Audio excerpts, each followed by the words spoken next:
আসসালামু আলাইকুম, সবাই কেমন আছেন? আসলে আজকে চলে আসছি মেজো খালার বাসায়। মেজো খালা নতুন বাড়ি করেছে, সে বাড়িতে শিফট হয়েছে। তার আগের বাড়ি ভাড়া দিয়ে তারপর এখানে চলে আসছে।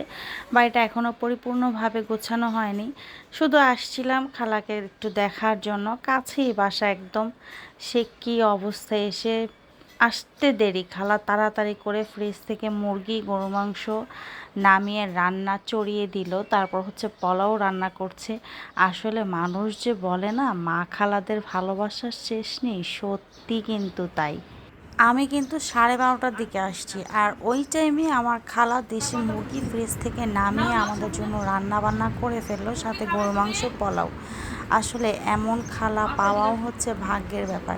আমরা সবাই বসে এখানে তরমুজ খাচ্ছিলাম, তরমুজ কেটে দিয়েছে, তরমুজটা ভীষণ মিষ্টি ছিল আর অনেক ভালো লাগছিল। যেই গরম পড়েছে, এই গরমে আসলে তরমুজটা খেলে আরও বেশি দিলটা ঠান্ডা হয়ে যায়। দেখেন আমার ফুপি এখানে বসে বসে রাকিবের ভিডিও দেখতেছে।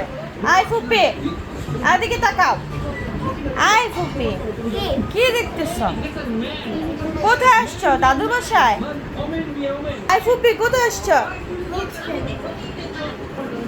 আয় ফুপি, আয় ফুপি, কোথায় আসছো?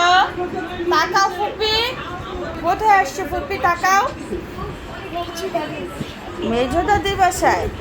দাদিরা অনেক আদর করে, তাই না? আমাদের অনেক আদর করে। দাদুরাদের আদর সবাই পায় না, দেখছো তো? আমার ফুপির ভাগ্যটা অনেক ভালো। আমাদের বাসার সবাই হচ্ছে অন্যরকম। আমরা তো যাই হোক, খালা এত কষ্ট করে রান্না বান্না করে খাবার রেডি করে দিল। যেহেতু বাসায় এখনও সব কিছু গোছগাছ হয়নি, তো আমরা হচ্ছে ফ্লোরেই বসে পড়লাম খাওয়ার জন্য। সবাই বসে পড়লাম খেতে। তারপর ভাইয়ের বউকেও ফোন দিয়েছি তাড়াতাড়ি আসার জন্য, আমার ভাইকে নিয়ে যাতে তাড়াতাড়ি চলে আসে। আসলে আমাদের ফ্যামিলিটা একদম অন্যরকম। আমরা ভাইয়ের বউ, আমরা সবাই অনেক মিল। আমাদের ভিতর কোনো ঝুট ঝামেলা নাই, একদম শান্তি একটা ফ্যামিলি।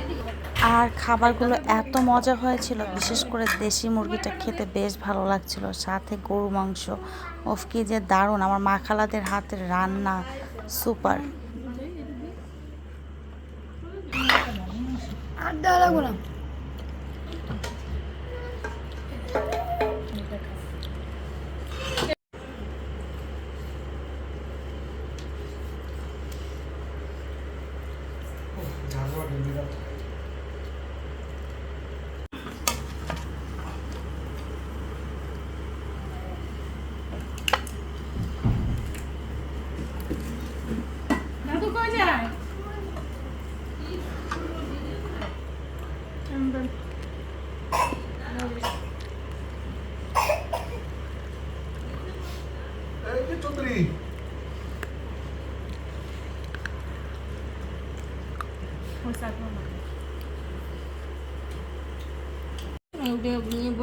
গোস্ত বাচ্চা লাও।